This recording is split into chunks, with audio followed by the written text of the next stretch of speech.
우리는 계속 지금 회복으로 가는 길이라는 주제의 말씀을 보고 있습니다. 첫 번째 원리는 우리가 하나님이 아닌 것을 깨닫고, 그리고 내가 하나님 노릇하려고 했던 그 모든 것들, 내가 나를 변화시킬 수 없다는 것을 인정하고, 그리고 이제는 내가 하나님 노릇하지 아니하고 그냥 내가 나를 변화시킬 수 없다라는 그 사실, 그거 하나를 인정하는 것만으로도 자유로 들어가기 시작한다라고 하는 자유로 가는 첫걸음을 우리가 1원리에서 했었습니다. 제 2원리로는 너무나도 감사하게 내가 나를 변화시킬 수 없지만 나를 변화시킬 수 있는 분이 계신데, 그분이 바로 내 안에 거하신다는 것입니다. 우리가 그 사실을 믿습니다. 이것이 믿음으로부터 시작하여 우리 삶의 변화가 시작되는 것입니다. 제 3원리는 이제 나를 변화시킬 수 있는 그분에게 내 삶을 내어드리기로 선택하는 것입니다. 이건 자유의지를 갖고 선택해야 된다고 했습니다. 자동으로 되는 것이 아니라 하나님이 우리를 다시 선택할 수 있는 자유의 의지를 주셨습니다.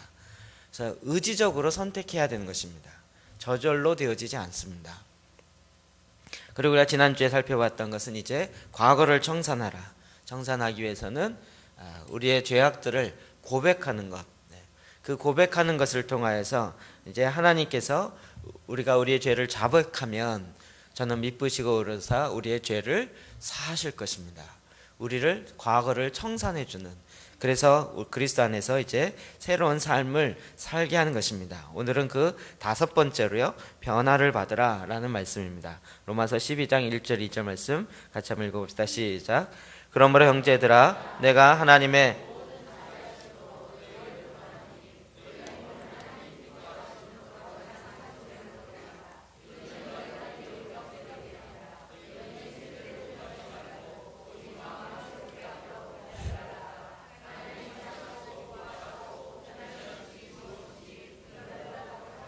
아멘. 로마서 12장 1절 2절 이 말씀을 너무나도 좋아합니다. 기뻐하고 또 정말 로마서의 가장 주제가 되는 것 같은 그런 말씀입니다. 우리는 정말 내 삶에 진정한 변화를 원합니다. 그런데 그렇게 변화되려면 내가 나를 바꾸겠다라는 결심으로 변화되지 않습니다. 결심은 나를 변화시킬 수 없습니다. 내 삶이 바뀌려면 마음이 변화를 받아. 우리 마음이 바뀌어야, 마음이 새로워져야 내 삶이 바뀔 수 있는 것입니다. 마음이 바뀌지 않은 상태에서는 내가 아무리 결심하고 결단하고 바꾸려고 한다 할지라도 변화되지 않는 내 자신을 또 만나게 되는 것입니다. 그래서 제 5번째 원리는 변화를 받으라 라는 것인데요, 하나님께서 내 삶 속에 일으키기 원하시는 모든 변화에 자발적으로 순종하고 내 인격의 결점들, 약점들을 제거하실 때 겸손히 순종하라 라는 것입니다. 주님이 이제 내 마음을 바꾸길 원하십니다. 변화를 받아 수동태로 되어 있습니다. 하나님은 내 안에 계셔서 그냥 에헴하고 앉아 계신 것이 아니라 나를 하나님이 거룩한 것처럼, 또 아까 신명기에 말씀 나오는 것처럼 내가 거룩하니 너희도 거룩하라, 너는 내 앞에서 완전하라 라고 말씀하신 것처럼 우리를 그렇게 만들어 가십니다. 그래서 우리에게 한 가지, 두 가지 말씀으로 인도해 주십니다. 그럴 때 우리가 그 하나님의 인도하심 앞에 자발적으로 순종해야 하는 것입니다. 제가 정말 좋아하는 또 단어, 자발적 순종입니다. 억지로 끌려가는 것은 하나님도 보기를 힘들어 하십니다. 자발적으로 순종할 때, 그럴 때 드디어 하나님께서 내 인격의 약점들, 결점들을 하나씩 제거하시면서 따라가는 것입니다. 자, 오늘은 이 변화를 받는 내 마음의 결점이 어디서 오는가, 그리고 이것을 제거하기가 왜 힘든가, 그리고 진정으로 이것을 변화시키는 과정을 가지려면 어떻게 해야 되는가, 이런 3가지의 주제를 가지고 같이 보길 원합니다. 자, 첫 번째로는 나의 인생의 내 인격의 결점들, 약점들이라고 이야기하는 이것이 어디서부터 오는가 하는 것입니다. 우리는 일반적으로 3가지를 다 살펴볼 수 있습니다. 하나는 생물학적으로, 혹은 사회학적으로, 혹은 신학적으로. 생물학적이다라는 얘기는 우리는 인간이 태어나면서 유전적인 영향을 받습니다. 우리는 부모로부터 약 2만 3천 개의 염색체를 물려받습니다. 이 염색체를 물려받으면서 부모가 갖고 있는 약점들, 습관들, 결점들이 나에게도 이렇게 자연스럽게 오는 것을 볼 수 있어요. 그래서 이렇게 집안을 보면 그 집안에 흐르는 분위기가 있어요. 그 집안마다 흐르는 분위기가 있어요. 이건 어떻게 거부할 수가 없어요. 이번 주에 저희 딸이 수련회를 가면서 저희가 약속한 게 있어요. 월요일날 갖고 수요일날 끝나는데 수요일날까지 너의 정체를 밝히지 마라. 이게 미션이었어요.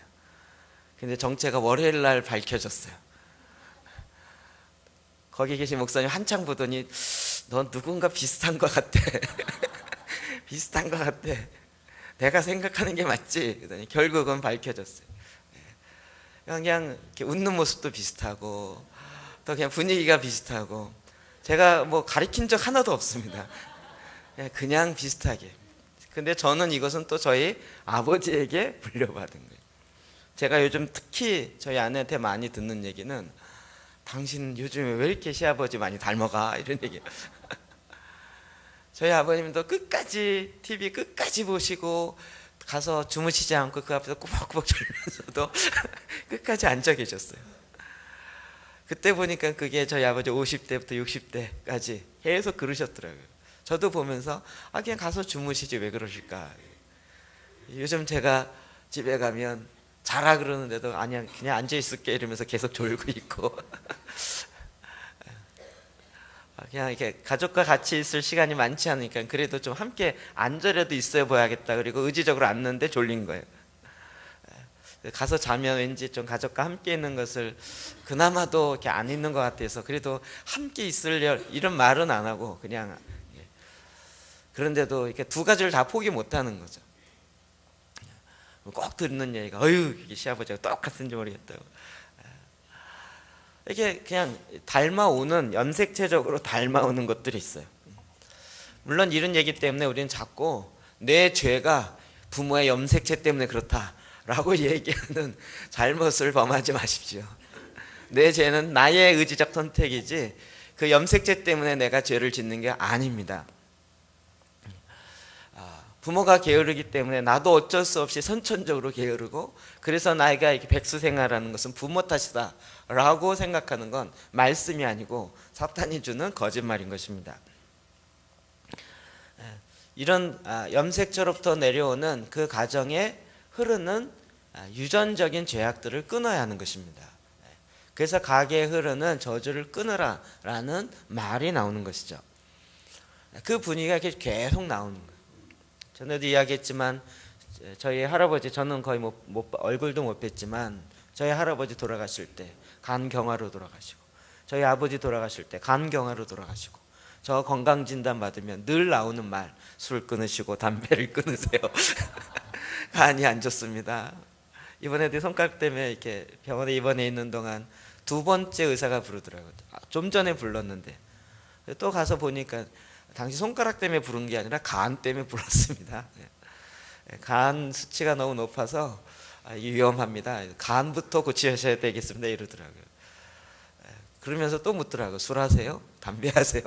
차마 제가 목사입니다 얘기는 못하고 아니요 안 해요.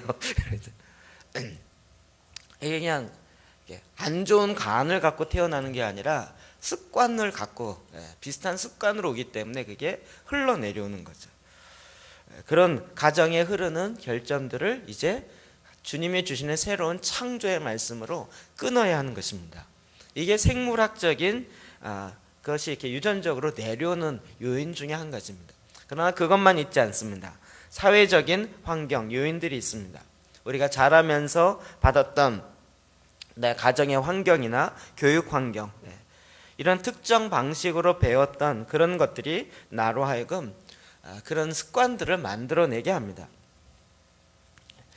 요즘 아이들 이렇게 잘하고 이런 걸 보면서 어떨 땐 좀 안타까울 때가 많이 있어요. 나이 드신 분 알겠지만 이런 얘기가 나이 많은 것 같아서 죄송해서 저희 어렸을 때 이렇게 밥 안 먹는다고 막 숟가락 들고 또 쫓아다니고 이런 적 없었죠. 밥 안 먹는다 그러면 그래 잘 됐어 니 거 일로 가 이러면서 형제가 많은 집안이나 밥 안 먹는 이런 얘기하면 그래 너 먹지 마 그리고 아예 안 주고 음식 그냥 형제끼리 나눠 먹고 오히려 더 잘 됐다 이런 분위기의 반응이기 때문에 숟가락 들고 쫓아다니는데 이거는 있을 수 없는 거죠. 요즘처럼 하나 둘이니까 하나 둘이어도 안 먹겠다 그러면 그냥 안 먹이면 되는데 그거 먹이겠다고 숟가락 들고 쫓아다니다 보니까 아이들이 막 먹는 거에 소중함을 몰라요. 또 이상한 습관이 드는 것 같아요. 좀 나이가 계신 분들은 음식 먹는 거에 대해서 아주 이렇게 뭐랄까 집안의 교육이 철저했죠. 그러다 보니 습관에 배는 거예요. 근데 요즘 아이들은 뭐 워낙 풍성하고 먹을 게 많으니까 그런 거에 대한 어떤 이렇게 그 결핍이나 부족함이 없는 것이죠. 환경이 다르고 교육이 다르다 보니까 그 삶에 살아가는 패턴도 달라지는 것입니다. 어렸을 때 존중을 많이 받고 그의 존재가 인정되었던 이 존재를 인정받고 싶은 욕구가 충분히 찬 사람들은 나중에 성장한 다음에서도 나의 존재를 꼭 인정받아야 된다라고 요구받을 필요가 없어요. 왜냐하면 그냥 존재 자체가 그것 자체이기 때문이에요. 그러나 그것이 인정되지 않았던 사람들은 그때 못 받았던 것을 내가 나의 존재를 인정받으려고 하는 그런 보충하려고 하는 심리들이 많이 일어나는 거죠. 그래서 어떻게든지 관심을 끌려고 그래요. 그래도 안 되면 사고를 쳐서라도 관심을 끌려고 그래요. 어렸을 때 그런 습관들이 계속 나오는 거죠. 사랑을 받으려는 욕구, 그것이 채워지지 않을 때 나중에 사랑을 받으려는 욕구가 가정의 틀을 벗어나서까지도 그 욕구를 향한 갈망으로 그냥 더 나아가는, 윤리적으로 도덕적으로 또 하나님의 말씀으로 그것이 지켜야 되는 것과 상관없이 자기의 욕구에 인정받아야 하고 사랑받아야 하고, 그러나 이것이 채워지지 않기 때문에 그 틀을 깨고 넘어가서까지도 그 욕구를 채우려고 하는 것이 인간의 본연의 모습인 거죠. 이 선택적으로 신학적이다라는 것은 아까 얘기했던 자유의지와 관련된 것입니다. 우리의 습관이 계속 잘못되어진 쪽으로 내가 계속 습관이 들였어요. 그래서 잘못되어진 그 길로 아예 길이 나버려서 습관이 되어서 자동적으로 그렇게 사라져 버리게 되는 거예요. 계속 그 잘못되어진 길로만 계속 가다 보니까 아예 그게 길이 돼버렸고 정말 바른 길로는 가지 않게 되는 거예요. 안 가다 보니까 거기에는 풀이 많고 길이 아닌 것처럼 되었고, 잘못된 길로 계속 가다 보니까 거기가 오히려 더 큰 대로가 놓이게 된 것이죠. 저 어렸을 때도 이렇게 보면 저희 아버님한테 맨날 술 그만 드세요. 술 좀 안 드셨으면 좋겠어요. 근데 40년 동안 계속 드셨어요. 항상 어렸을 때나 저 나이가 있을 때나 늘 그것이 이야기했지만 그때 저희 아버님에게는 늘 나는 괜찮아 라는 거였어요. 그게 아예 습관이 되셨어요. 내가 인생에 이게 없으면 무슨 낙으로 사냐, 이게 나의 낙이다. 그래서 아예 이게 습관화가 되셔가지고 나중에는 이렇게 술이 안 들어오면 손이 떨리는, 하루에도 안 먹으면 잠이 안 오는, 그렇게 되어버리는 거죠. 그러니까 그쪽으로 아예 길이 나버린 거예요. 그러니까 이게 습관화 되니까 자동적으로 내가 가려고 노력하지 않아도 자동으로 가게 돼요. 그쪽으로 계속 가게 되는 것이죠. 이걸 내가 의지적으로 선택했기 때문에 그런 것이에요. 잘못된 선택이지만 그래도 그것이 나에게 습관이 되었다는 것입니다. 그래서 시편 51편 5절엔 이렇게 말하고 있습니다. 시작. 내가 죄악 중에서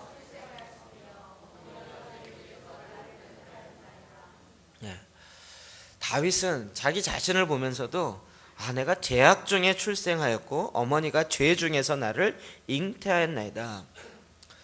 인간의 존재, 인간의 탄생 자체가 죄악 중에서 출생하였고 엄마가 죄 중에서 나를 잉태하였나이다. 그 죄가 흘러내려온다라는 것을 본인의 모습, 삶을 보면서도 충분히 이해하고 인정할 수밖에 없었던 것입니다. 우리에겐 이와 같은 인격적인 결점들, 그런 것들이 없는 사람이 없습니다.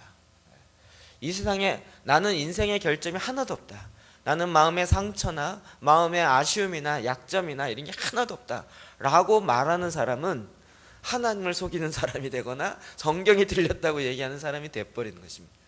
그런 사람은 정말 아직도 자기를 정말로 모르는 거지. 자기 자신을 전혀 돌아볼 줄 모르는. 그러나 성경은 분명하게 이렇게 말씀하고 있습니다. 그렇기 때문에 이런 것들을 고치길 원하는데, 변화되길 원하는데 왜 이와 같은 결점을 바로잡기 어려운가? 첫 번째로는요, 이것이 너무나도 오랫동안 유지되었기 때문이에요. 오랫동안 그 길로 계속, 잘못된 길로 계속 살아왔기 때문에, 그렇게 살아오기를 30년, 40년 살아왔기 때문에 이걸 내가 하루아침에 고치겠다. 그러면 30년 동안 그 습관을, 잘못된 습관을 들여왔는데 그걸 하루에 고치겠다. 고쳐지겠습니까? 30년이면 365일, 30 곱하면 이게 날수로 치면 며칠이에요? 건 9천, 건 만일 정도를 살았는데 하루 가지고 만일 살았던 습관을 하루로 바꿀 수 있겠습니까? 쉽게 이렇게 바꿔지지 않은 것이. 그러다 보니 결국은 계속 그 삶이 이렇게 쉽게 바꿔지지 않는 것 때문에 또 좌절하고 또 좌절하는 거죠. 그리고 그것에 오히려 익숙해져 있는 것입니다. 그것이 나에게 편해 있는 거예요. 잘못된 줄 알지만 그래도 그 삶이 나에게 편하니까 그것이 더 좋다라고 생각합니다.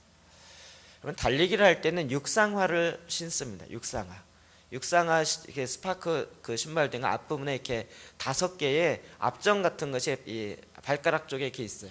그래서 뛸 때 뒤로 이렇게 제치기 더 좋게 박혀 있어요. 그런데 이것이 발을 꽉 조이기 때문에 처음에 이 육상화를 신지 않았던 사람들은 이거 갖고 아스팔트를 걸거나 이러면 아주 그냥 난리가 나는 거예요. 그러니까 불편한 거예요. 그러다 보니 자기가 편한 등산화나 자기가 편한 슬랩발 신고 계속 육상을 잘 뛰어보겠다라고 하는 것과 같은 거예요. 내 발에는 편할지 모르지만 그러나 잘 뛰는 것에는 완전히 거꾸로, 오히려 반대로 가고 있는 것이에요. 그래서 우리는 대부분 내 삶을 변화시키기보다는 내가 익숙한 거 그냥 살고 말려고 하는 그런 생각들이 들어온다는 것입니다. 또 하나는 정체성의 혼란이라는, 대부분 이럴 때 이야기하는 것이, 우리가 흔히 이야기하는 것이 나는 원래 그래 라는 거예요. 원래 그래요. 자기의 약점을 받아들인 것 같지만 사실은 자기의 그 결점 자체를 그냥 운명처럼 받아들이는 거예요. 자기는 그렇게 태어났다는 거예요. 나는 원래 그렇다는 거예요. 나는 원래 겁이 많아. 나는 원래 화가 많고, 나는 원래 염려가 많고, 나는 원래 그렇다는 거예요. 하나님은 원래 그렇게 만들지 않으셨어요. 그것이 나중에 들어온 건데 자기는 원래 그렇다라고 생각하는 거예요. 여러분 안 믿겠지만 저는 원래 앞에 나와서 이렇게 얘기하는 거 싫어하는 사람이었어요.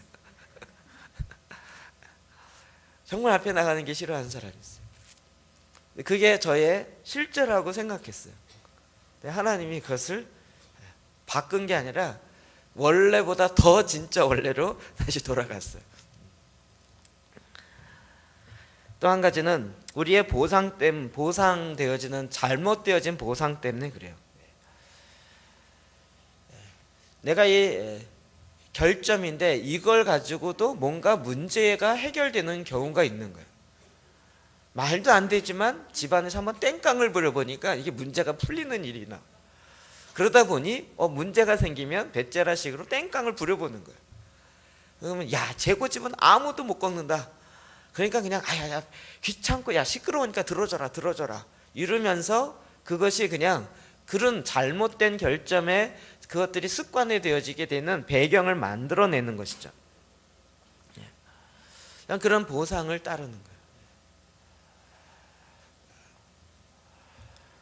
거예요. 이 잘못되어진 보상이 결국 우리 한국 사회의 가장 큰 게 뭐냐면, 목소리 큰 사람이 이긴다는 것과 나중에 교통사고 나도 나중에 싸우다 보면 결론이 뭐예요? 민증 까봐 이거예요. 누가 나이, 교통사고 난 거랑 나이 많은 거랑 무슨 상관이 있습니까?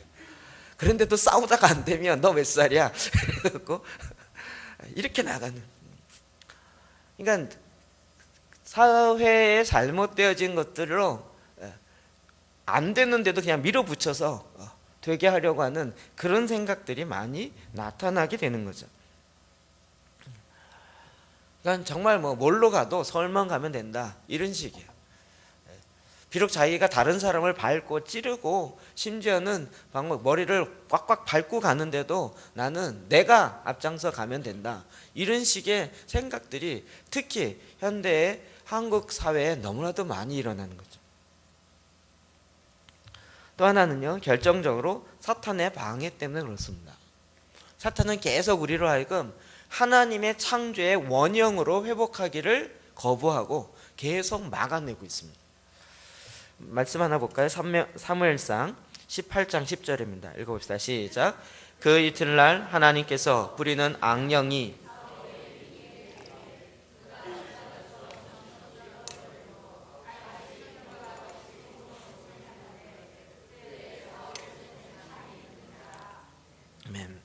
이 말씀이 바로 지난주에 봤던 8절 그 다음에 있는 거예요. 다윗이 골리앗을 무너뜨리니까, 그리고 그 전쟁에 승리하니까 백성들이 찬양하기를 사울은 천천히요, 다윗은 만만이다. 이 얘기를 듣고 사울 왕이 마음에 분노가 생기죠. 그 분노를 틈타서 악령이 사탄에게 힘있게 내리니 사탄이 주는 생각을 그냥 아주 강하게 받아들여요. 그러면서 어떻게 해요? 그가 집안에서 정신없이 떠들어대므로. 집안에서 정신없이 떠들어대는 건 뭘까요? 제가 이렇게 상상을 해봤어요. 사울이 왕이에요. 왕궁에서 정신없이 떨어요. 표현이 이랬지만 다른 성경에 보면 야류하는지라, 그 정확하게 번역하면 지랄 떠는지라 이렇게 돼 있거든요. 집안에서 그냥 정신없이 무슨 말인지도 모르고 이야기해요. 제가 생각하기에 그냥 사울 왕의 심리를 갖고 생각한다 보면 이런 말 아니겠어요? 내가 왕인데 나를 높여야지. 다윗을 나가게 한 사람이 누구야? 나잖아. 근데 왜 다윗을 높이는 거야?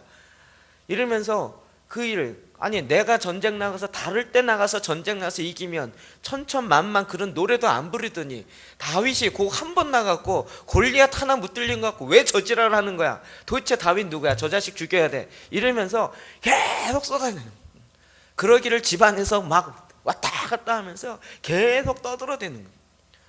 그 안 좋은 그 마음을 계속 떠들어내니까 결국 그의 생각 속에 저 자식 죽여야 된다. 결론은 거기까지 나갔어요. 그런데 참 재밌게도 다윗은 평일과 같이 손에 수금을 타요. 수금을 왜 있어요? 하나님을 찬양하는. 그런데 사울 왕은 손에 창이 있는지라, 그래서 어떻게 해요? 창을 던져서 다윗을 죽이게 하는 거예요. 이런 일들이요, 우리 주위에 많이 일어나는 거예요. 사실 다윗 때문에 지금 사울에게 문제가 생긴 게 아니거든요. 오히려 그 다윗을 높이면 얼마나 좋겠어요. 다윗이 나의 사회다, 앞으로 전쟁에 더 같이 나갈 것이다, 그러면 백성들이 더 좋아할 텐데 그러지 아니하고 사탄이 주는 생각을 받아들였어요. 저놈 죽여야 된다. 그래서 자기 손에 있는 창을 던집니다. 우리 주위에도 이런 일이 너무나도 많이, 특히 내 안에도 일어나는, 내가 선하지 못한 것은 인정하겠는데 저 사람이 선하게 되어지는 건 인정이 안 된다. 그래서 그를 죽이게 되는. 반대로 다윗은요, 평일과 같이 손으로 수금을 타요. 다윗의 마음은 또 좀 다른 것 같아요. 만약에 다윗이 이 사울 같은 그런 마음이었으면 어떻게 됐을까요? 골리앗은 무찔렀어요. 그리고 사울 왕의 사위도 됐어요. 백성의 영웅이에요. 뭐 적어도 제가 보면 일주일 동안 이러고 다녀야 돼. 내가 다윗이야, 내가 무찔렀거든. 니네들 골리앗 봤어? 막 이래가면서 저러면 야 물맷돌, 야 그 돌 고를 때 내가 얼마나 손 떨렸는지 몰라 이래가면서 막 맷돌 그 던질 때 막 그 쾌감 막 이러면서 막 맞을 때 쓰러질 때 그 소리 꽝 하면서 창 그 골리앗이 쓰는 칼을 뽑았는데 들기도 힘들더라 이래가면서 막 우영담에 붙여가면서 얼마나 얘기할 게 많겠습니까? 그런데 그는 평일과 같이 수금을 타면서 하나님을 찬양합니다.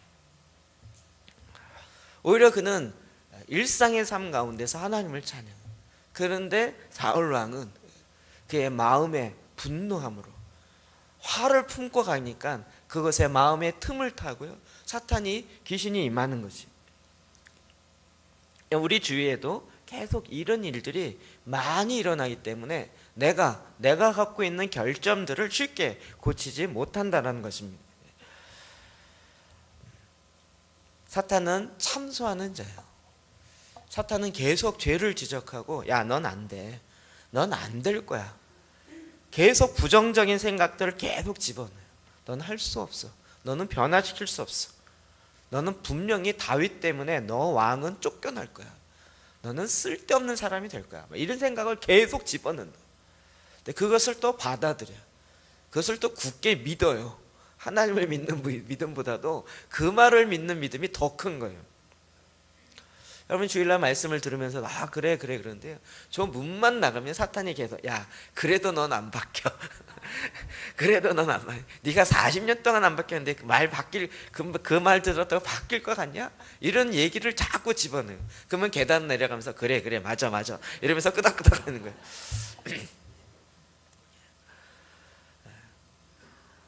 우리는 자꾸 내가 살아왔던 내 삶의 그 방법들을 포기하지 않는 그런 습관들을 갖고 있는 것입니다. 자, 진정한 회복, 변화로 가는 해결책은 무엇인가? 아까 로마서 12장 2절에 있는 것처럼 마음으로 새롭게 변화를 받아. 이 마음의 변화를 받는다. 결국 우리의 습관이나 삶은 내 마음과 관련되어 있습니다. 이 마음, 가장 중요한 건 생각하는 것인데요, 이 생각은 마치 자동 조절 장치와 같아요. 비행기를 운전할 때 자동 조절 장치에 놓는 것처럼. 그럼 그것을 자동 조정 장치를 딱 동쪽으로 놓고 자꾸 이것을 서쪽으로 운전하려면 이게 자꾸 내가 핸들을 틀려고 하지만 자동적으로 동쪽으로 가는 거예요. 왜요? 내 생각, 내 마음을 자동 조절 장치를 그쪽으로 놨기 때문에 그래요. 그래서 삶을 변화시키려면 생각을 바꿔야 하는 것입니다. 이 생각에서 감정의 결정을 짓는 거예요. 이 감정이 그 행동을 결정짓게 되어 있습니다. 제가 저희 딸에게 물어보진 않았지만 저희 딸이 그 갔다 온 얘기를, 그 들켰다는 얘기를 저한테 막 하더라고요. 그 얘기를 들으면서 제가 되게 재밌었어요. 막 신기해 꽉 웃었어요. 근데 본인도 웃더라고요. 별로 이렇게 제가 마음에 좀 편안함이 있어요. 그러면서, 야, 아빠 때문에 내 인생 끝났어. 만약 이렇게 얘기했다면 난 어디 가서 못 살게 막 이렇게 얘기한다면 그러면 마음에 불편함이 있겠죠. 우리 그렇잖아요. 뭐 서로 닮았다 그러면 왠지 서로 기분 나빠하는 사람 있고 서로 좋아하는 사람 있잖아요. 그 사람에 대해서 안 좋은 생각하고 있으면 너를 닮았다고 이러면서 서로 안 좋아할 텐데. 그럼 그것은 우리의 감정이야. 아, 좋은 사람이다 라고 하면, 닮았다면 기분이 좋죠. 근데 안 좋은 사람이다 라고 생각하는데 닮았다 그러면 기분이 나고, 그게 결국 닮은 게 문제가 아니고요, 우리가 어떤 감정을 갖고 있느냐 하는 거예요. 또 그 감정은 생각으로부터 들어온다고요. 근데 이 생각이 어디서부터 오는가 하는 거예요. 생각이요. 우리의 육은 자동 조절 장치가 죄악으로 딱 이렇게 잡혀져 있어요.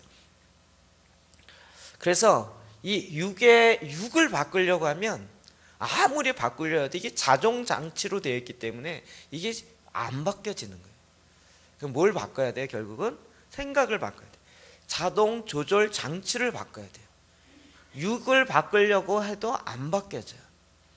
그러니까 결국 우리의 마음을 바꿔야 돼요. 우리의 생각이 바뀌어져요.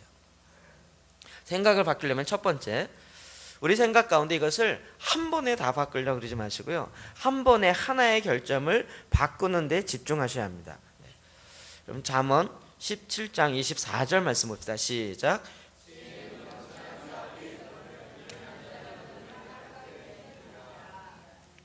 지혜는 명철한 자 바로 앞에 있다고요. 근데 미련한 자는 눈을 땅 끝에 두는 거예요. 내가 나를 바꾸겠다 그러면 내 결점 다 쫙 쳐져갖고 내가 30개나 넘는 이 결점을 내가 하루아침에 다 바꾸겠다. 그래서 땅 끝에 가 있어요. 변화되어서 완성돼서 저 끝에 있는 거기에요. 근데 그렇게 가기까지는 우리가 오늘 하나씩 가야 되는 거예요. 결국 이게 너무 많다 보니까 아예 시도 자체를 안 하려고 해요. 그러나 우리가 지금 집중해야 할 것은 뭐냐면 나 자신을 변화시키기 위해서 이제는 하나씩 접근하기 시작해야 한다는 것이에요.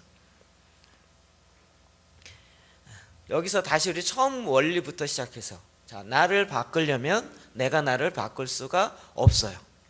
그런데 감사하게도 나를 변화시킬 수 있는 그 하나님이 내 안에 계세요. 이제는 그 하나님께 내가 주도권을 내어드리기로 결단했어요. 그리고 주님이 이제 나에게 말하는 그 한 가지씩을 받아들여서 순종하기 시작하는 거예요. 주님도 예수님이 우리의 연약함을 다 다 경험하신 분이라 우리가 잠이 필요하고 우리가 쉽게 바뀌지 않는다는 것도 예수님이 다 아세요. 그래서 우리에게 야, 너 하루아침에 다 뒤집어라. 그렇지 않으면 이렇게 얘기하지 않으신다. 우리에게 변화될 수 있는 한 가지를 아주 세세하게 말씀하여 주시기 시작합니다. 하루아침에 싹 바뀌지 않아요. 주님은 그냥 내가 갖고 있는 부정적인 것들 중에서 야, 너 이거 한번 바꿔보지 않을래? 이건 한번 이렇게 해보지 않을래? 라고 그냥 한 걸음을 더 갈 수 있을 정도로 우리에게 알려주세요. 그러려면 주님께 좀 물어보세요. 내가 확 바꾸겠다. 이건 내 생각이고요. 주님께 물어보세요. 주님, 내가 변화될 게 많은데요. 어떤 거부터 작업할까요? 그런 주님이 내 안에서 떠오르게 하세요. 그거부터 하나씩 잡고 하나씩 풀어가기 시작해야 돼요. 그럼 그것을 한꺼번에 다 풀려고 하면 전체가 다 안 풀릴 뿐더러 하나도 제대로 못하게 돼요. 제가 이걸 굉장히 여러 가지 이렇게 습관을 통해서 많이 이렇게 체험해 보았어요. 전에 할 일이 너무 많으니까 제가 습관 중에 저의 사역 목록 리스트 해갖고 이렇게 리스트를 만들어 놓고 한 3, 4년 동안 산 적이 있어요. 그래서 그걸 10칸으로 나눠요. 그래서 교회 일, 교회에서 무슨 일, 그때 대학부 사역할 때 대학부 일, DVC 일, 무슨 일. 그리고 이제 가정과 관련된 무슨 일, 자기 개발과 관련해서 책 읽고 운동하고 뭐하고 무슨 일, 또 가정과 관련해서 무슨 일, 기타 무슨 일, 이래갖고 목록표를 딱 만들어요. 그거 만드는데 1시간 걸려요. 그래서 일주일에 한 번씩 작업을 해요.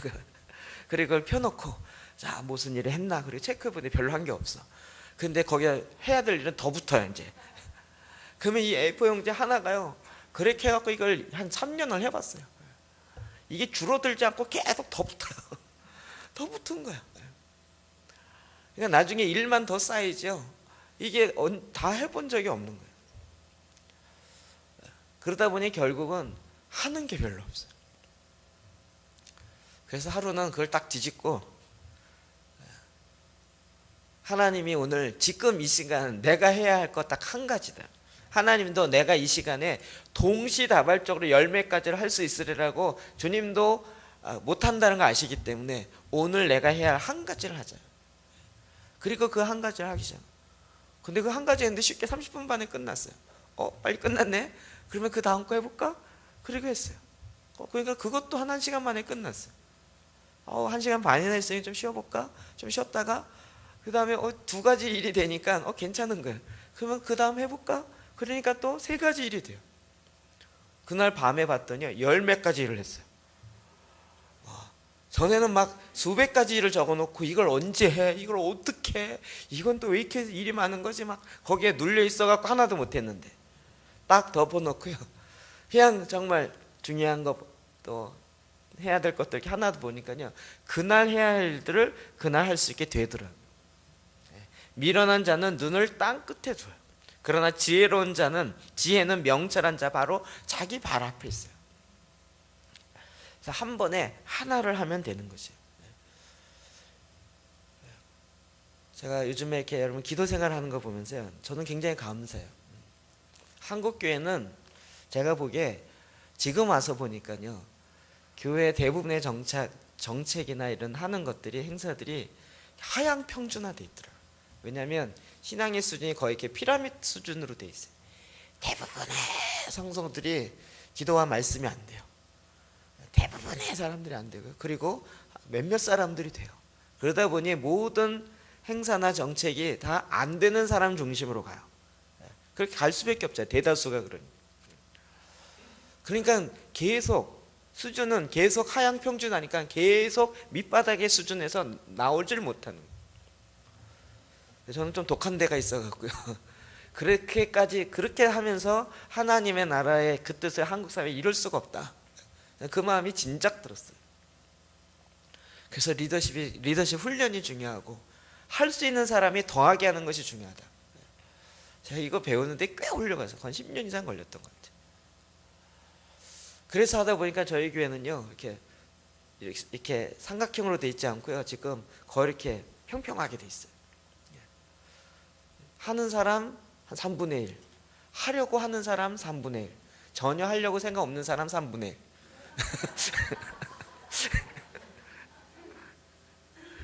누가 저한테 물어요. 목사님 교회는 기도하는 사람은 꽉 차 있나 봐요. 그래서 아니요, 전혀 안 그래요. 소문은 그렇게 나 있어요. 하는 사람 3분의 1 얘기만 했기 때문에 소문은 그렇게 나 있어요. 아니에요. 주일날 오전만 남은 사람 많고요. 그리고 전혀 안 하는 사람도 많아요. 그런데 전에 같았으면 그 3분의 1에 집중했었을 거예요. 그런데 하나님이 그렇게 하지 않고요, 한 걸음 한 걸음씩이에요. 그래서 3분의 1 잘하는 사람도 그 다음 단계가 있어야 되고, 또 쫓아가는 사람도 그 다음 단계로 가야 돼요. 또 이렇게 계속 하나씩 올라가야 되지 않겠어요? 제가 이번 느헤미야 기도를 하는 걸 보면서요, 마음에 기쁨이 넘치더라고요.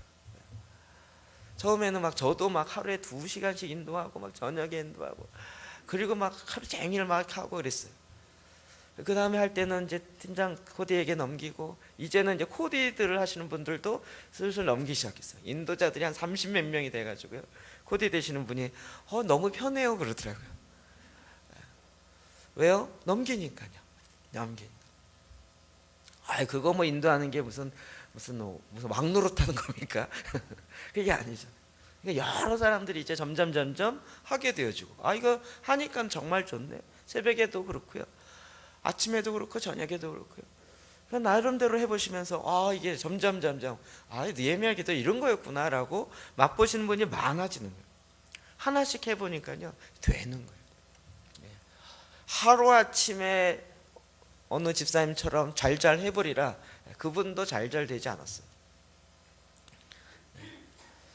한 가지씩 하는 거예요. 한 가지씩. 제가 제사장 기도를 이렇게 설명하면서 꼭 목사님들은 그런 걸 물어요.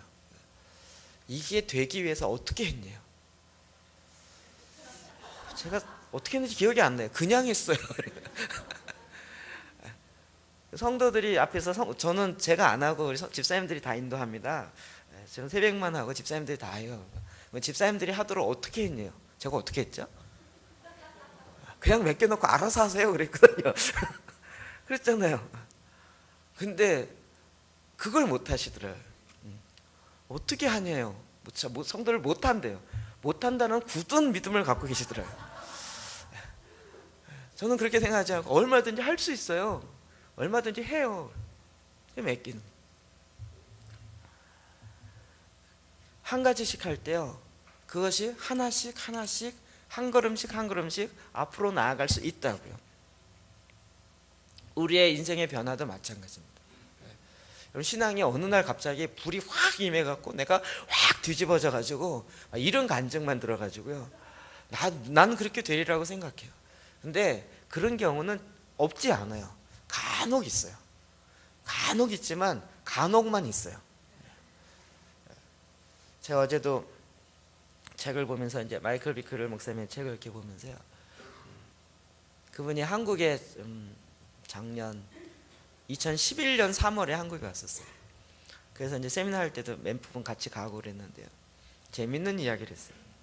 한국 사회에 지금 오르네 트르네 얘기가 많아요. 그래서 그 기자가 아예 정면으로 물어봤어요. 당신에 대해서 좋지 않은 얘기를 한 사람이 있는데 아니야, 알고 있다. 거기에 성령의 역사가 있다는데 맞냐? 80%는 가짜입니다.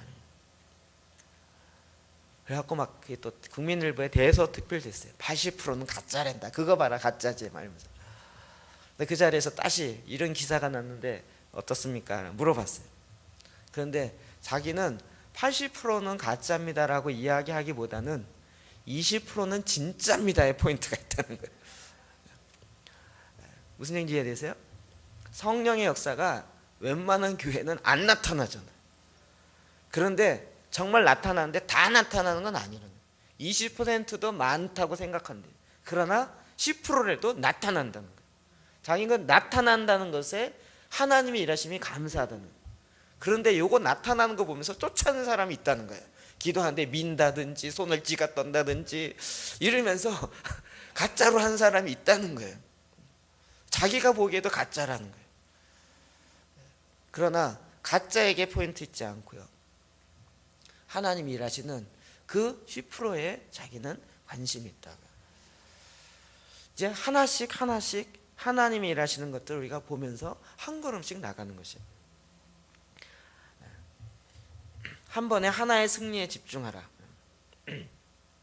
마태복음 6장 11절입니다. 시작. 오늘 우리에게 일용할 양식을 주시었고. 아멘. 주님이 우리의 기도할 때 주기도문에 나오는 거죠. 오늘 우리에게 일용할 양식을 주시었고. 주님은 이렇게 말씀하셨어요. 이 말씀 믿기가 그리고 행하기가 쉽지 않으시죠? 우리는 하나님 일용할 양식을 1년치 주십시오. 적어도 한 달치는 주셔야 내가 살아갈 거 아니겠습니까? 하루 일용할 양식을 달라면 내가 하루 일꾼 이건데 이렇게 사는 거 피곤합니다. 적어도 좀 쌓아놓고 살아야 내가 편하지 않겠습니까? 근데 주님은 그렇게 얘기하지 않고요. 오늘 우리에게 일용할 양식을 달라고 이렇게 말씀하셨어요. 속담에 그런 말이 있죠. 코끼리를 먹을 수, 가장 큰 코끼리를 어떻게 먹습니까? 코끼리를 먹을 수 있는 방법, 한 입씩 먹는다요. 크게 저걸 언제 다 먹어? 코끼리 크던 작던 일단 먹기 시작하는 건 한 입씩 먹는 거예요. 한 입씩 먹다 보면 언젠가는 얻게 되는 거예요. 너무 커서 아예 한 입조차를 포기해버리면 아예 못 먹는 거죠.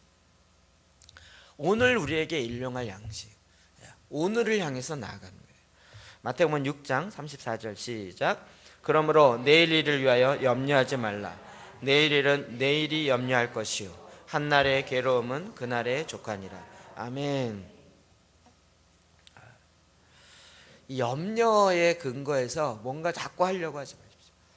염려를 근거로 해서 내일 일은 내일 하시고 오늘 일은 오늘 해야 하는 것입니다. 내일까지 땡겨서 오늘 걱정하지 마시라고. 오늘 염려하지 말라고요. 그 한날의 괴로움은 그날로 족하다고 주님이 정확하게 말씀하셨습니다. 오늘 하루에 내가 해야 할 것을 하면 되는 거예요. 주님은 이 부분에 있어서 우리가 어떻게 살아야 되는지를 너무나도 정확하게 말씀해 주셨어요. 오늘 내가 감당할 시험 내가 오늘 감당하면 돼요. 내일 감당할 것까지 오늘 땡겨갖고 시험이 너무 무겁다고 하지 마십시오. 어차피 다 살아요. 그렇지 않습니까? 하루하루는 다 산다고요. 미래에 있을 것까지 다 땡겨갖고 오늘 다 고민하려고 하니까 너무 무거운 거죠. 너무 눌리는 거죠. 이런 부분에서 우리의 굉장히 이렇게 빨리빨리 하려고 하는 그런 습관들이요. 인스턴트 식품이 많이 한국에서 개발된 것처럼 이제는 영성도 인스턴트 영성으로 가려고 그래요. 어느 날 갑자기, 어느 날 빨리 속성 3분 만에 되어지는 기도, 3분 만에 되어지는 제사장 기도 뭐 이런 거 자꾸 하려고 그래요. 제가 이제부터는 막 111 기도 하루에 한 번 1분 기도하자. 되게 좋은 것 같고 좋고 정말 우리나라 굉장히 놀라운 지도자가 이야기한 것이긴 하지만 그렇게 해갖고는 별로 안 바뀔 것 같아요. 1분 기도해갖고 하면 되잖아요. 물론 이제 까먹지 말고 계속 기도하는 면에서 효과가 있을지 모르겠어요. 그러나 1분 라면을 갖고 내가 배를 채워가면 이건 좀 아닌 것 같아요. 제가 이번 주에도 그랬지만 목회자 기도회를 제사장 기도를 합니다. 이번 주에도 한 15분 되는 분이 오셨어요. 목사님들이 막 와서 기도하고 그래요. 2시간 반을 했어요. 그렇게 한 이유는 뭐냐면 작년까지는 한 달에 한 번 아침 6시 반에 모여서 8시까지 1시간 반에 그 안에 찬양해야죠, 말씀 나눠야죠, 기도해야죠, 또 강구해야죠. 1시간 반 안에 새벽에 6시 반에 모여서 8시까지 이걸 하려니까요, 막 하다 말고 넘어가고 하다 말고 넘어가 이렇게 되는 거예요. 그러니 제대로도 못하고, 그래서 마음을 막 비우고 제대로 할 사람만 모여서 제대로 해봅시다, 이런 마음이 들어갔고요. 어차피 못 나올 사람 못 나올, 그래서 이제 아침 9시 반부터 12시 반까지 시간을 길게 잡아놓고 제대로 하나를 하더라도 제대로 합시다, 이러고 하니까요, 어쨌든 희한하게요, 목사님들이 오셔서 기도를 하고요, 여기서 기도하면 막 뭔가 마음이 뜨거워진대요. 왜 뜨거워지는지 모르겠대요. 하나님이 너무 기뻐하시니까 뜨거워지죠. 하나님의 임재가 있고요, 특히 하나님의 놀라운 비밀들이 있으니까요. 이렇게 2-3시간 정도는 기도해야 그 마음에 변화들이 오기 시작한다고요. 운동도 그렇지 않겠어요? 하루에 1분씩 운동합시다, 이래갖고 근육 생기겠어요? 요즘 초콜릿 무슨 복근 만들고 하루에 1분씩 잇몸 이렇게 해갖고 이게 근육이 생기겠냐고요. 적어도 내 몸이 지치는 그 순간부터 근육이 이제 생기기 시작하는 거잖아요. 주님은 오늘 우리에게도요, 오늘 해야 할 것들을 우리가 하는 거예요. 맨날 내일 하시는 분은 내일만 있어요. 오늘이 없어요. 오늘 우리가 해야 할 것을 오늘 한번 하는 것입니다. 여기에 집중해서 하는 것이에요. 이것을 행할 때 내가 아닌 하나님의 능력에 집중하십시오. 예레미야 13장 23절입니다. 시작. 구스인이 그의 피부를, 포범이 그의 반점을 변하게 할 수 있느냐? 할 수 있을진데 악에 익숙한 너희도 선을 행할 수 있으리라. 구스인이 흑인을 얘기해요. 흑인. 피부가 까만 사람이 그의 피부를 변화시킬 수 있겠냐고요. 있을까요? 없겠죠? 표범 아시죠? 몸에 이렇게 점이 있는 호랑이과에서 표범이 그의 반점을 변하게 할 수 있겠냐고요. 그 점이 변해가지고 이게 가능하겠냐고요. 불가능하겠죠. 그런다 할지라도, 만약 이게 할 수 있다고 한다 할지라도, 익숙한 너희도, 악에 익숙한 너희도 선을 행할 수 있으리라. 행할 수 있다는 거예요? 불가능해요. 인간은 죄악 가운데 태어났고, 죄성으로 육신은 이미 죄악 가운데 있기 때문에 이게 변화가 불가능하다. 흑인이 피부를 바꿀 수 없는 것처럼 죄악 가운데 있는 인간이 선을 인간의 능력으로 행할 수 있다. 내 힘으로 하나님을 믿을 수 있고 내 힘으로 뭔가 할 수 있다. 이것 자체가 불가능이라고요. 이제는 그래서 나에게 집중하는 것이 아니라 하나님의 능력에 집중하는 거예요. 나는 못하지만 하나님은 행할 수 있습니다. 내가 왜 못하는지를 100가지를 아무리 나열해도 변화되지 않아요. 그러나 나를 변화시킬 수 있는 하나님의 말씀 하나만 잡아도 그 말씀이 생명이 있어서 나를 바꾸시는 거예요. 빌립보서 4장 13절 시작.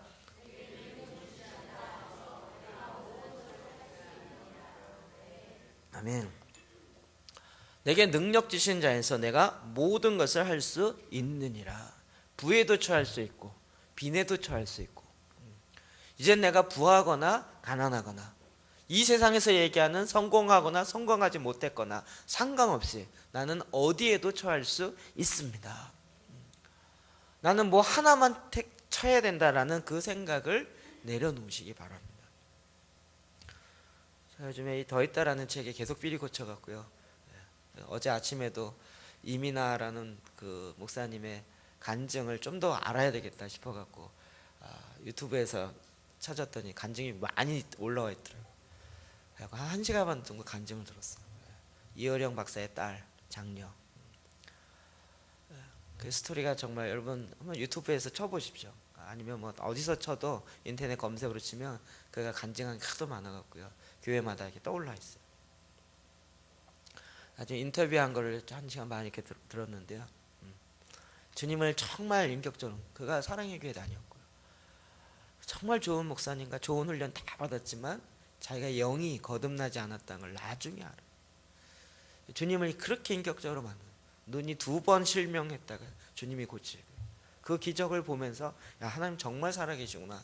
그리고 그의 아버지가 이어령 박사가 예수님을 믿기로 하고 세례받고요. 작년 3월 15일에 돌아가셨죠. 그 이민아 목사님이요. 53세. 근데 그 간증을 듣다 보니까 이 얘기가 나오더라고요. 자기가 미국 LA에서 변호사로 LA 그 캘리포니아주의 변호사로 10년을 변호사 사역했어요. 아주 똑소리 나는 사람이었어요. 그래서 자기가 여전히 변호사라고 불리는 게 자기의 인생의 그 보호막이었고 자기의 자긍심이었어요. 그것도 미국에서 검사로 변호사로 사역을 했으니까.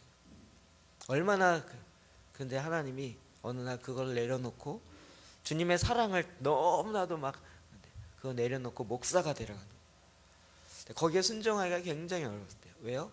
변호사라는 그 타이틀 자체가 자기의 정체성을 보호해주고 자기가 괜찮은 인간이다라는 그것을 드러내는 것이기 때문에.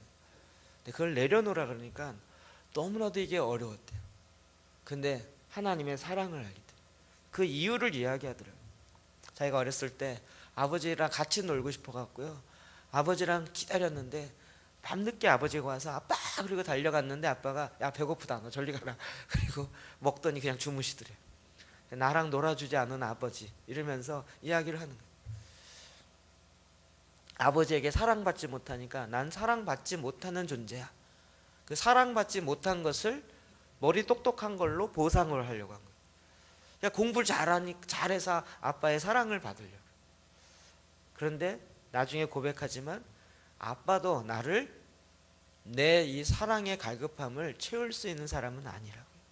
오직 하나님만 채울 수밖에 없는 인간의 갈망이 있다고요.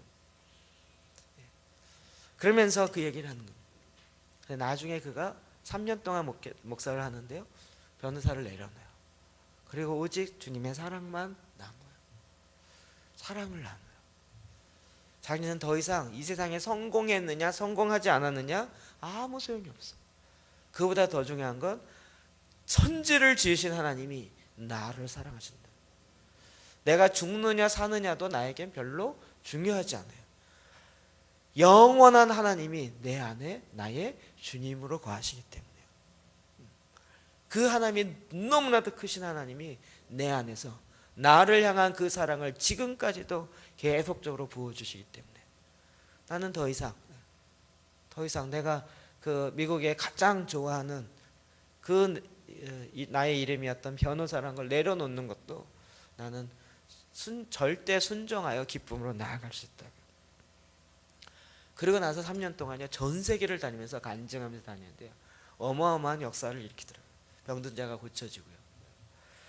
그리고 죽게 돌아오는 자들이 돌아오는 많은 일들을 보게 되더라고요. 내게 능력 주시는 자 안에서 내가 모든 걸 할 수 있어요. 주님 밖에서는 아무것도 못해요. 주님 안에서는 부에도 처할 줄 알고요 빈에도 처할 줄 알고요. 그게 차이가 뭐가 있겠습니까? 결국 우리는 누구를 붙드는가의 차이예요. 나를 붙드는가 하나님을 붙드는가요. 내가 변화될 것 같지 않은 그 순간은 내가 나를 잡고 있기 때문이에요. 거기에 대한 믿음이 너무 크기 때문이에요. 그러나 하나님을 붙들 때 하나님은 얼마든지 가능하십니다. 제발 아내 여러분 남편을 바가지로 변화시키려고 하지 마십시오. 잔소리로 바뀌어주는 사람은 없습니다. 그리고 심지어는 안 변할 거라고 굳게 믿고 계신 분들이요. 내 남편은 죽어도 안 바뀌어라고 생각하시는 분들이요. 그 말 맞습니다. 그러나 그리스도 안에서 변화될 수 있습니다. 주님 안에서 변화될 수 있습니다. 주님이 그를 만날 때, 주의 사랑이 그에게 터치되어질 때 주님이 그를 변화시키는 것입니다.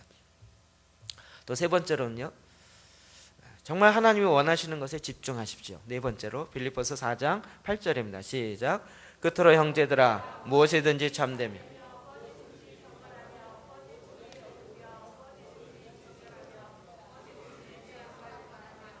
무엇에든지 칭찬받을 만하며 무슨 덕이 있든지 무슨 기림이 있든지 이것들을 생각하라. 아멘. 우리는 자꾸 나쁜 거에다가 초점을 맞추려는 경향이 있어요. 그러나 여러분 진짜에 초점을 맞추라고요.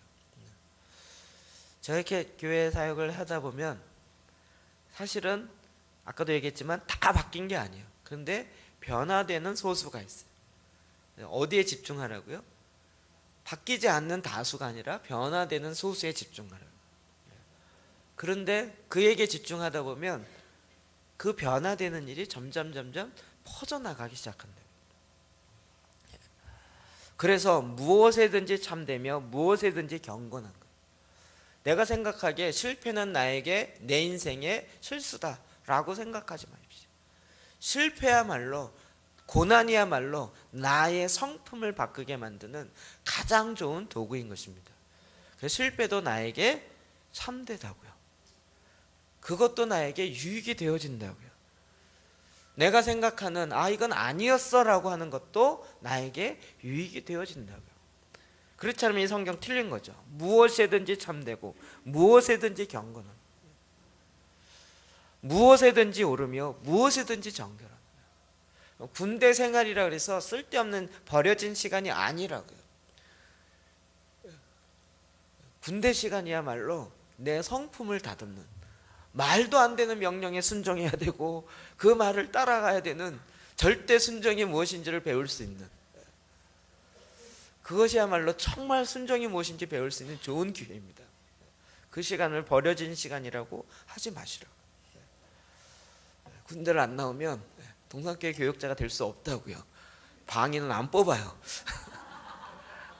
심지어는 방위 나온 사람하고는 결혼도 하지 말라고 설교를 하시니까 그게 버려진 시간이 아니란 말이에요. 고난은 우리로 하여금 내 인생에 이것은 없었어야 할 시간이 아니고요, 오히려 내가 정말 중요한 것이 무엇인지 알게 하는 나에게 가장 소중한 시간인 것입니다. 무엇에든지 사랑받을 마며 무엇에든지 칭찬받을 마며 무슨 덕이 있든지 무슨 기림이 있든 이것을 생각하라. 우리의 초점을 그것에 생각하라. 그것에 생각하라. 우리는 자꾸 주님은 우리에게, 말씀은 우리에게 이렇게 주십니다. 마귀를 대적하라. 마귀를 대적하라고 이야기했지 유혹을 대적하라 이렇게 얘기하진 않았어요. 유혹은 사람 사이엔 늘 있을 수밖에 없어요. 그런데 우리의 채널을 딱 바꾸라고요. 마귀를 대적하라. 그 유혹을 계속 이렇게 받아들이는 쪽으로 채널을 고정시키지 말고 그 뒤에는 사탄의 역사들을 대적하라고요. 이게 그 TV 채널과 비슷합니다. 계속 TV를 보고 있는 거예요. 보고 있으면서 내가 시간을 아껴야지 하면서 계속 보는. 우리들이 계속 내가 이 단점을 고쳐야지 하면서 계속 단점을 바라보고 있는 거예요. 이걸 내가 변화시켜야지 변화되지 않는 것을 계속 바라보면서 이거 왜 안 변할까, 이걸 변화시켜야지, 이걸 왜 그걸 계속 바라보고 있는 거예요. 그러니까 결국 그게 계속 내 안에 묵상되는 거예요. 들어오는 거예요. 어떡하라고요? 채널을 바꿔버리라고요. 그걸 바라보던 곳에서 내 시선을 탁 바꿔가지고 다른 채널을 확 돌리라고요. 저는 유튜브에 대한 이미지가 되게 안 좋아요. 왜냐하면 포르노 사이트나 이런 것들이 유튜브에 굉장히 많다는 얘기를 워낙 많이 들어가지고요. 유튜브라는 그 프로그램은 별로 소프트웨어는 안 좋은 거구나라는 인식이 있어가지고 유튜브를 사용하기를 거의 안 했어요. 다음이면 충분해 이래가면서 했었는데요. 요즘 다음에 검색 안 되는 것을 유튜브에 많이 떠요. 알고 봤더니 제 설교도 유튜브에 띄우더라고요. 유튜브 이게 뭐야? 그리고 어제도 이렇게 봤더니요, 그 이민아 목사님의 간증이 막 20몇 개 떠 있고요. 그거 이것도 있네, 이것도 있고 찾다 보니까 제가 전에 찾다 못 찾은 영상도 왕창 있고요. 어마어마하게 떠 있더라고요. 유튜브 가지고 맨 그 음란한 거 바라보면서 음란의 영은 떠날 줄 이러지 마시고 채널을 돌리시라고요. 채널을 돌려서 간증을 들으시고, 어마어마한 설교 편이 너무 많잖아요. 스마트폰 가지고 맨 이상한 거 보지 마시고 그 스마트폰 안에도 유튜브를 통해서 수많은 설교와 수많은 간증과 이런 것들이 어마어마하게 많다고요. 그거 보기에도 시간이 부족하다고요. 거기에 집중하라고요. 성경 말씀에 보면 하나님의 약속이 약 7,000개나 있습니다. 우리에게 주신 언약이 7,000개나 있어요. 우리가 하나님의 축복을 받지 못하는 이유는 언약을 모르고 언약을 안 지키기 때문에. 주님의 공식은 변함이 없어요. 내 말을 듣고 행하면 축복할 것이고, 이 말을 듣지 아니하고 행하지 아니하면 저주가 일 것입니다. 딱 공식이잖아요, 공식이요. 왜 하나님이 나에게 복을 안 주시냐고요? 말씀을 모르고요, 행하지 않기 때문에. 하나님이 그 언약의 말씀을 이렇게 파기시키면서 우리에게 축복하지 않으세요. 하나님도 그 하나님이 한 번 하신 말씀을 바꾸지 않으신다. 그 언약의 말씀이 지금까지 유효해요. 근데 그 언약이 7,000개나 있다고. 그럼 이 7,000개나 되어진 놀라운 축복의 말씀을 몇 개나 받으셔서 몇 개나 누리고 계십니까? 우리 이제 채널을 바꾸세요. 내가 많이 세상을 바라보고 있고 내 단점을 바라보고 있던 것에서 생각을 바꾸세요. 그래서 주님의 말씀을 바라보고요, 주님의 생명을 바라보는 거예요. 그리고 내 안에 일어나는 1%의 변화에 집중하기 시작하는 거예요. 그리고 그것이 이제 나를 바꾸기 시작하는 거예요. 그럴 때 내 기분이나 느낌이 아닌 선행에 집중하십시오.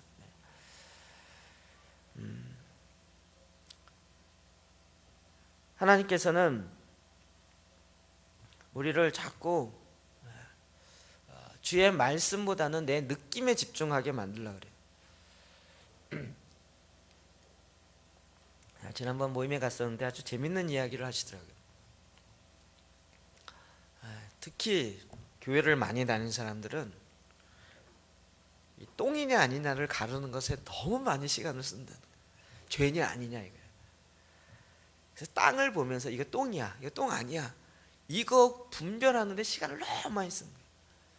땅 위에서 계속 이건 똥이야, 이건 똥 아니야 이걸 계속 여긴 피해야 돼, 이건 피하지 말아야 돼, 이거면서 한다는.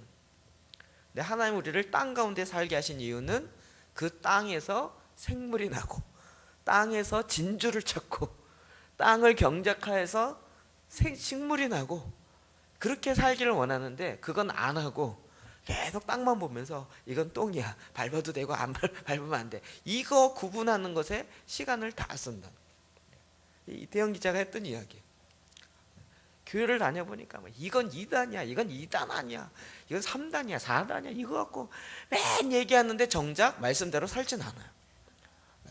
말씀을 살지도 않고 기도도 안 하고, 그런데 이건 2단이니 3단이니 엄청 이야기를 많이 해요. 정작 삶은 하나님의 말씀과 전혀 상관없이 1분도 그렇게 말씀으로 살질 않아요. 그런데 이게 2단이냐 어쩌고 막 얘기를 많이 해요. 오직 답답하면 그 기자가 이 책을 썼겠어요. 제가 오늘 아침은 빌 존슨의 쓰는 뭐라고 썼을지 너무 궁금해서 시간만 나면 보고 있어요. 저는 요즘 책 읽는 게 너무 재밌어갖고요. 레딩에서, 미국 레딩이라는 지역에 한 교회가 들어갔어요. 지역 자체가 바뀌어버렸어요. 기가 막힌 일이에요. 근데 그런 내용은 쓰지 않고 자기가 어떻게 접했고 어떻게 만났고 인터뷰했고 거기를 실제로 가보고 이야기를 쭉 썼어요. 그런데 그의 간증을 이렇게 좀 기록하면서 빌 존슨이라는 목사님이 4대째 목회자 집안이에요. 4대째. 근데 자기가 이렇게 보면서요, 정말 자기는 성경에 있는 말씀대로 살고 싶고 말씀대로 목회하고 싶다는 거예요. 그래서 신약 성경을 드립다 예수님은 어떻게 했을까라고 팠는데 성경에 보니까 건 반 이상이 병 고치고 기적이 일어나는 거예요, 예수님이. 근데 이게 다 옛날에 일어났지 지금은 아니다라고 하고 목회하려니까 할 게 별로 없는 거예요. 근데 예수님이 이 땅에 행하셨다면 지금 우리도 행할 수 있다라는 그 말씀 갖고 도대체 예수님은 어떻게 이걸 행했을까? 그래가지고 파기 시작한 거예요. 그래 보니까 막 놀라운 기적이 계속 일어나요. 그 교회는 슈퍼내추럴 스쿨이라는 초자연적 학교가 있어요. 거기에 가면 마술학교가 아니고요, 거기에 가서 초자연적 역사로 하나님이 일하시는 것들을 믿고, 그러니까 얼마나 여러분 생각만 해도 신기하고 막 무슨 이렇게 빗자루 타고 다닐 것 같잖아요. 그래갖고 이 기자가 가본 거예요. 가봤더니 한국 교회랑 다를 게 없다는 거예요. 늘 말씀 강조하고 말씀대로 살아야 된다, 그리고 믿음을 갖고 살아야 된다. 약간의 차이점이 있는데 그거는 한국에도 마찬가지로 순복음교회 가보면 약간 차이 있고, 장로교 교회 가면 다르고, 뭐 교회마다 약간 차이가 있는 그 정도만 느껴지지 실제로 내가 생각했던 거 그렇게 다르지 않더라고요. 그리고 더 말씀대로 살고 하나님의 말씀이 실제화되어 있는. 그리고 마지막 결론이 희한하게 썼어요. 자기는 은사주의자들은 뭐 장풍하는 사람이라고 생각했다는 거예요. 여기 장풍파들이 모인 교회라는 거예요. 손 얹고 뭐 날짜다 이래가면서 하니까 장풍파라고 생각했던 거예요. 그런데 빌 존스 목사님 만나고 이야기해보니까요, 그가 하나님의 임재와 하나님의 말씀대로 이루어지길 원하는 강한 열망, 그 말씀으로 말미암아 다시 교회가 회복되어지고 하나님의 뜻이 이 땅에 이루어지고자 하는 그 강렬한 열망이 그 마음 가운데, 그리고 그 교회 가운데 있다는 걸 봤다는 거예요.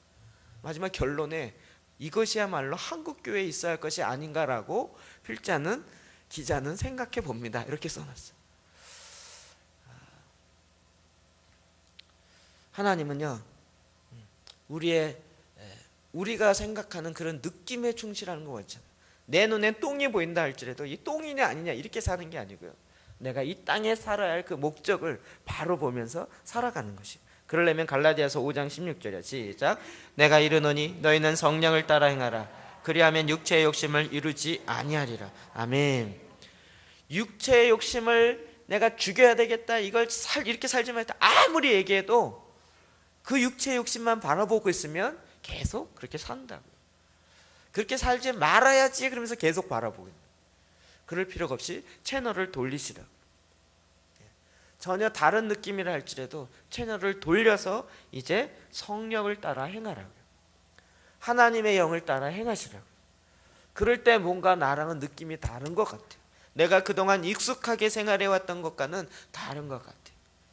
그러나 주님께서 나를 이제 다른 차원이 다른 그런 삶으로 나를 인도하시는 것입니다.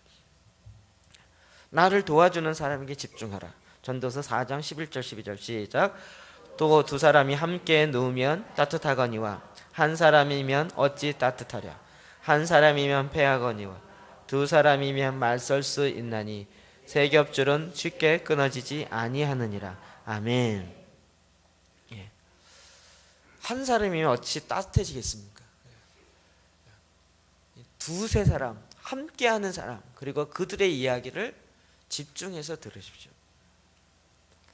대부분 이런 사람들이 이렇게 이야기할 때 같이 있어 보면 나랑 다른 걸 쉽게 알기 때문에 당신 이런 것 좀 이상한데 라고 이야기해요. 그러면 보통 자기 혼자 있었던 사람은 네가 날 뭘 안다 그래, 내가 이렇게 40년 50년 살았는데 이제 날 조금 보고서 뭘 안다 그래. 그런데요, 누가 객관적으로 잘 할까요? 자기는 50년 동안 60년 동안 그걸 살았기 때문에 자기가 그렇게 사는 것이 무엇인지를 그 속에 푹 들어가 있기 때문에 잘 몰라요. 자기는 거기에 자기 논리가 있고 자기 생각이 있고 그렇지만, 그런데 잠깐 봤던 사람이라도 금방 나랑 뭐가 다르네? 이게 금방 들어져요. 그러니까 나에게 함께하는 그런 사람들의 이야기를 잘 들어보시래요. 그러면 무슨 얘기를 하는지 알 수 있어요. 여러분 이 얘기 아시죠?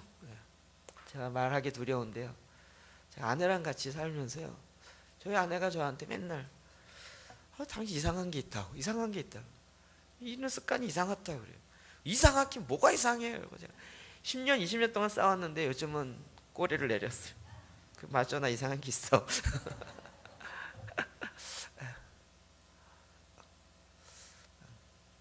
왜냐하면 우리 집안에는 전혀 이상하지 않은 거였어요. 우리 집안은 말 안 하는 것이 이상한 것이 아니었고요, 자기의 표현을 안 하는 것이 덕이었고요, 자기 주장을 안 내세우는 것이 더 부모에게 효도하고 집안의 분위기를 깨지 않는 그런 것이 저희 집안의 룰이었거든요. 근데 저희 아내는 아니에요. 거기는 목소리 커야 요구가 들어주는 집안인 것 같아요. 서로 크게 내야 되는. 그래서 저희 아내 막내에다가 제가 친정 가보니까 목소리 제일 커요. 제일 크더라고요. 큰 소리를. 두려운, 그 집안에 두려운 사람이 없더라고요. 장모님, 장인어른 다 두려워하는데 저희 아내만 두려워하지 않더라고요. 다들 아버지의 그 잘못을 이야기하기 어려워서 이렇게 그러는데 저희 아내는 담대하게 아빠는 왜 그래 이러면서 근데 거기에 대해서 제 막내였기 때문에 저희 장인 그 어른이 이렇게 어렸을 때부터 그냥 오냐오냐 이렇게 받아줘서 그런지 끝까지 지시더라고요. 두 집안이 다른 집안이 딱 만나서 살다 보니까요, 저는 죽는 줄 알았어요. 절대 말해서는 안 될 걸 막 얘기하니까 이거 날 죽이자는 얘긴데 이게 이거 끝내자는 얘긴데, 우리 집안에서 이건 끝내자는 얘긴데 이 해석이 이렇게 되는데, 그러니까 이게 너무 힘든 거예요. 분화가 너무 다르다고요. 근데 이제는요, 한 20년 지나다 보니까 이게 끝내자는 얘기가 아니라는 걸 제가 드디어 믿게 됐어요. 그리고 날 이게 객관적으로 보고 다른 걸 이야기하는 거구나. 그러고 보니까 20년 만에 고개를 숙이면서 그런 것도 있지 맞아 이렇게 인정하니. 우리 집안의 전통이 20년이든 30년이든 다른 사람, 내가 그렇게 그 습관으로 뭐 20년을 살았다 할지라도 다른 사람이, 특히 여러분 같은 DNA에서 이야기하는 것들을 잘 들어보세요. 그러면 쉽게 알아요. 나는 또 우리 집안은 그것이 정말 법이요 진리였을지 모르지만, 그러나 다른 사람을 통해서 쉽게 알아요. 그러면 내가 부족한지를 무엇인지 알고요, 그것 앞에 이제 정리할 수 있게 되는 거예요. 그리고 이런 것에 이제 자발적으로 순종하기 시작하는 거예요. 겸손함으로 순종하는 거예요. 주님을 배우고 주님과 함께 가고자 하는 그 열망함으로 오히려 그와 같은 도움을 받는 것이래요. 사실은 나를 변화시킬 수 있는 것이 멀리 저 땅 끝에 있지 아니하고 바로 내 앞에 있어요.